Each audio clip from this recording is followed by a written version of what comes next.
Unnecessary hysterectomies are an outrage. Telling women to have functioning, healthy organs removed is an outrage.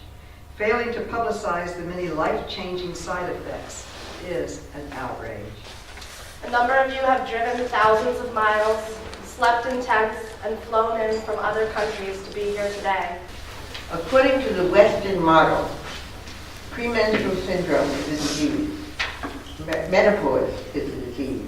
Pregnancy is a disease. Childbirth is a disease. From this model, I have reached the conclusion that being a woman is a disease. Never, ever, ever, ever, ever, ever do you have to have your uterus removed because you have fibroids. To every one of you, you want to hear about taxes and you want to hear about jobs, and I said you don't care to hear about your wives being destroyed, your daughters being destroyed, your granddaughters being destroyed. I reject the notion, we all reject the notion, that women need treatment from menstruation to death. And I believe that being a woman is perfectly normal for half the population.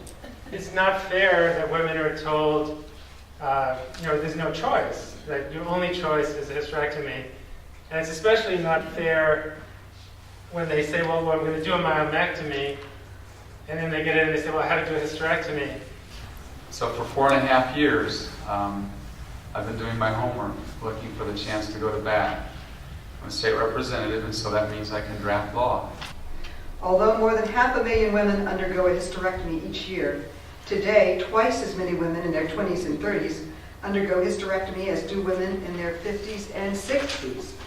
As a 30-year-old woman who's been without all natural hormones, uterus or ovaries and cervix for the past 11 years, I really wish I had more information of the side effects of this controversial operation before I consented. It just seemed like so many women just talked about, just sort of losing their creativity, losing the thing that made them unique and expressive and vibrant.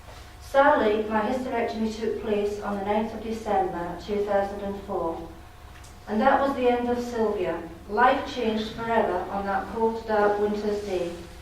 It's just not that simple. It's just too sacred. It's too beautiful. It's too complex to just, go in there and just take things out. My name is Nicole Choate. I'm 38. I've been an RN for 16 years. I have ICU, insurance company, ER, recovery room, and main OR. My hysterectomy happened about 3 years ago after the birth of my daughter in a hospital while I was formerly employed. My husband said that he brought home a total stranger. I have problems with constipation, severe fatigue, insomnia, urinary incontinence, and I just have kind of shut myself off from the world. I felt very lonely. I thought I was the only person, I was the only woman, like my doctor said, that I was so sensitive to pain. I was a crybaby until I found hers, and I spoke to Nora, and she reassured me that I wasn't the only one. I see that it is largely through women's stories we can begin to view the myth of hysterectomy for the silent threat that it is. And I just hope that what I'm saying and what we're all saying can help you tell somebody else. And maybe we can prevent this horrible surgery.